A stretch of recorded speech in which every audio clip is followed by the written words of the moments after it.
dala-dalang balita galing sa bayan ko. Nais kong ipamahagi ang mga kwento at mga pangyayaring nagaganap sa lupang pinangako.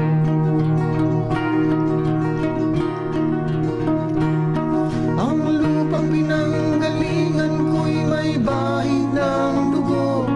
May mga lorong di makalipat, nasa hawlang ginto.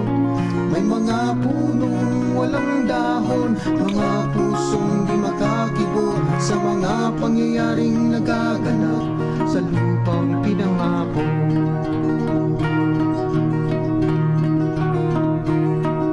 Mula nang makita ko ang lupang ito, nakita ko rin ang munting apoy sa puso ng tao.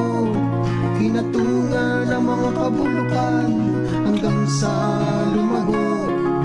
Ngayon ang puso'y may tao sa lupang pinangako.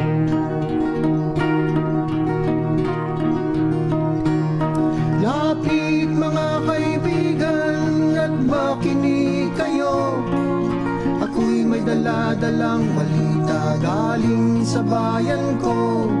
Nais kong ipamahagi ang mga kwento at mga pangyayaring nagaganap sa lupang pinangako.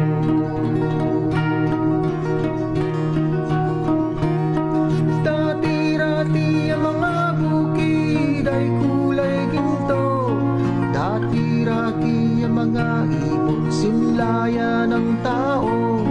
Dati-rati ay katahimikan ang musikang nagpapatulog sa mga batang walang muwang sa mundo.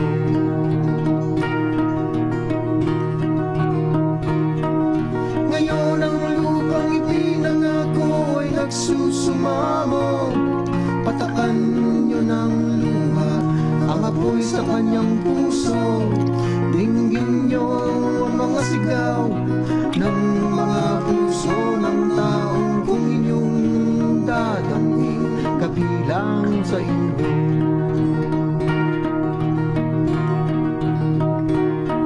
Duol mga kaigsunan, paminaw kamo. Doon na ako'y dala ng mga balita gikan sa banwa ko.